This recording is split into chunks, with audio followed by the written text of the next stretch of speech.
صلصة ديال البيتزا عاقدة واللون ما شاء الله وبدون مواد حافظة وغير في البلاكار تبقى معك حتى لسنة. خليك معايا تشوف الطريقة. كتاخدي مطيشه بالكميه اللي بغيتي واللي قدرتي عليها، كنجيبوها وكنغسلوها مزيان،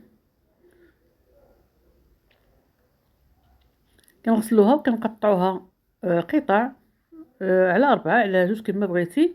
كنوضعوها في واحد الطنجره كبيره يعني على حسب الكميه ديالك. وكناخذوا الفلفله حمراء كنقطعوها قطع عاوتاني عشوائيه، كنحيدوا منها الزريعه، كنضيفوها على مطيشه وكنضيفوا عليهم كاس نص كاس د الماء، نص كاس غير كيفاش كتغلي الطنجره تلقى شويه د الماء في القاعد ديال الطنجره. لان مطيشه كتطلق الماء، الفلفله كتطلق الماء صافي، وكنخليوها تغلي هكا، وكنلوح عليها واحد 3 ولا 4 ديال الفصوص ديال الثوم صافي. فاش كطيب كتطلق داك الماء ديالها، شوفوا شحال ديال الماء طلقت. كنصفي يعني الاغلبيه كنصفي، كنهز داك الماء كيبقى غير شويه فيها.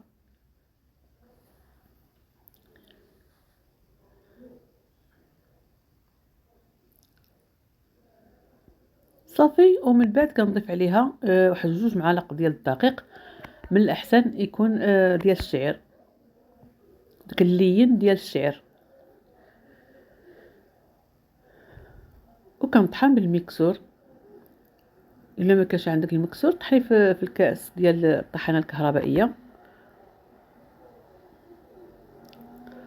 صافي كنطحن هكا بكلشي، بالقشور بكلشي، وبلا ما نصفيها كنخليها هكا. الصراحه كتجي غزاله واللون ما شاء الله، وكتجي عاقده.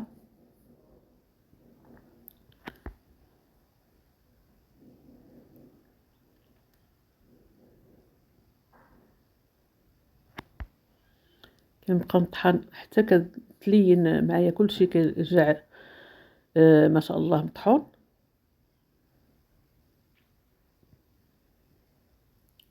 ضيف هنا معلقه ديال الملحه ما عمرش، على حسب الكميه الملحه، على حسب الكميه اللي عندك. وضيفت هنا واحد 2 معالق ديال الزعتر يكونوا محكوكين، وزيت الزيتون، شويه ديال زيت الزيتون. ودائما دائما على حسب الكميه اللي عندك ديال المطيشه او الطماطم. هنا الا بغيتي تضيفي الفلفل الاحمر ماشي مشكل، السودانيه او الحار، الهريسه ولا اي حاجه عندك حاره، او شي مزيوده هكذا حمراء حاره في الاول لوحيها. اللون ما شاء الله احمر وعاقده، وكتجي البنه ما شاء الله. كنتمنى تعجبكم وتجربوها. شوفوا دابا راها واجده. كنقرب لكم باش تشوفوا فاش الطريقه فاش باش كتغلي، كتدل على انها راها صافي جاهزه، مبقاش فيها سوائل.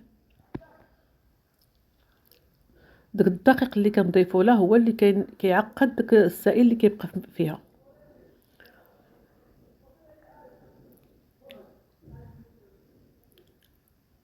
فاش كتبرد كتولي عاقده صافي. هنا وهي سخونه كناخذ القريعات اللي عندي مغسولين ومعقمين وفي واحد الدواز او المحقول، كنخوي في ديك القريعات.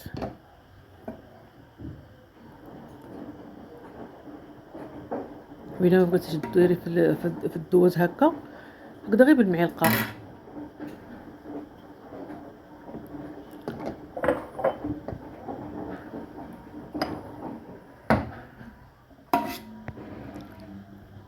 صافي كنعمر القريعات ديالي.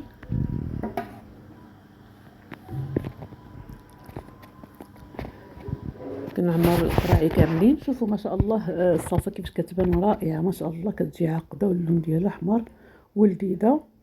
صافي كنسد القريعات كاملين، كنسدهم مزيان من بعد ما عقمت الغطايات بالخل. خديت الطنجره ووضعت فيها هكذا منديل. صافي كنحط ديك القريعات، وعندي الماء طايب يعني غليان. كنخوي عليهم داك الماء، حتى كيفوت النص ديال القراعي، يفوت النص، ما نعمروش ولكن انما يفوت النص الكبير صافي. من الاحسن نضيفوا الماء غليان باش الصلصه كتكون سخونه، والماء غليان باش دغيا يعني توجد. صافي كنخليها هكا تغلي، باش كتغلي هكا انا غير كنعريها كنوريكم باش كنحطوا القريعه تغلي، كنغطيوها ونخليوها 45 دقيقه. 45 دقيقه وهي كتغلي هكا على نار متوسطه، ما فيهاش نار مجهده وكلشي طويله، المهم تكون النار متوسطه. نخليوها حتى نحسوا بلي الصلصه من الداخل حتى هي كتغلي صافي. وكنطفيو عليها ونخليوها داك الليله كامله حتى يبرد داك الماء على خاطر يبرد هي على خاطر داك الماء، وعاد نحيدوها صافي. غنغطيوها ونخليوها 45 دقيقه. في الصباح حتى برد داكشي على خاطرو صافي. حيدت القريعات ديالي من الطنجره